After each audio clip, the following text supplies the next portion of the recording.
here from DVPP. I just wanted to talk a little bit about the word reactive and reactivity, just because I'm very into defining things if we're going to use labels, because it is just a label and it's not very helpful at all. And if you, in my opinion, if you want to, what would be better is to objectively describe the behaviour you're seeing, rather than say, he's reactive, she's reactive, let's do reactive classes, you know, blah, blah, blah.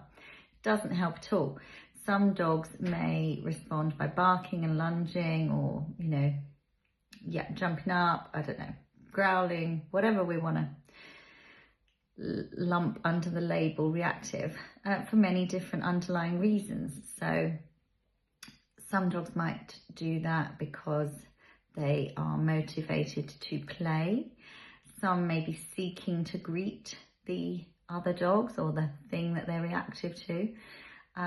Some dogs may be fearful and wanting to increase distance between them and the stimulus, the thing.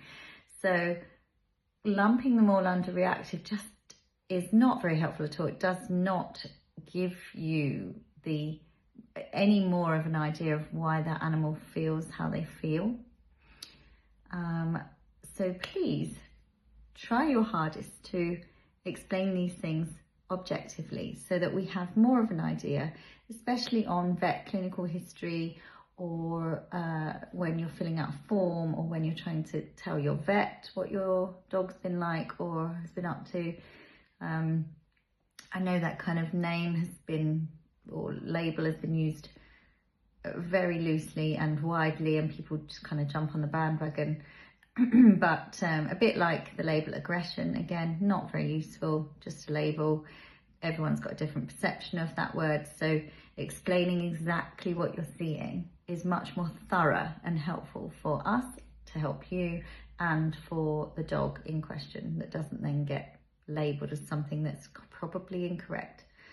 I'm saying this because recently we have a beautiful boy, a lovely case, who has previously seen somebody else, and they were labelled as reactive, so not a very helpful description whatsoever. And when we have looked at videos, as we do, with a fine-tooth comb and from all angles, and, you know, in different contexts and situations, the underlying emotional motivation for this particular individual with regards to seeing other dogs and barking, lunging, what have you, is actually seeking to get to them. He wants to be with them, he wants to play, he's in a positive emotional state, or you know, trying to gain something. He is not trying to, he's not fearful, he's not trying to, of the dogs, he's not trying to create distance, and he is trying to reduce the distance between him and the other dogs, because he's desperate to see them. And they have been, his parents, puppy parents, have been misguided, potentially, thinking he's really fearful and anxious about that. He has fear, and that's of humans and other things, strangers, but not fear in that context. And so what we can inadvertently do, and unintentionally, with the best of intentions, thinking we're doing the right thing, is prevent them from playing with and seeing these other dogs, or getting up close to, or managing a nice sort of controlled introduction, parallel walking, safe field they could then eventually be playing with each other in, you know. We've prevented that, therefore increasing the drive and motivation to seek to get to these other dogs more, you know, increasing that feeling, and therefore never actually getting to get to them, therefore increasing the chance of seeking turning into frustration, because they are stopped from doing that by a physical barrier, which is a lead or a gate or a fence or a door or something, or a car, being in a car. And therefore we're making their feelings much more intense, and making their behaviour therefore much more intense, or / worse, and looking more aggressive and more reactive from the outside to someone who potentially doesn't know what they're looking for.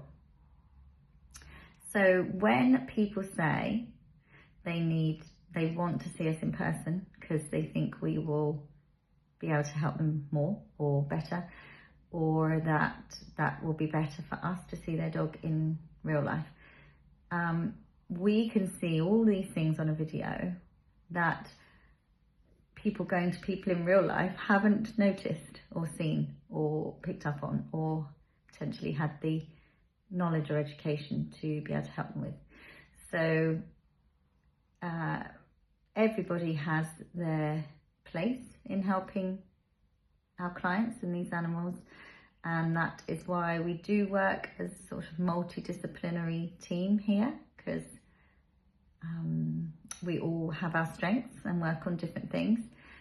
But I would say, please do not let our online help put you off, because we are experts and we know exactly what we're looking at in videos. We do not need to be there in person to see the dog struggling in person, put in that situation in real life for our sake. We are very able to see what's going on from videos.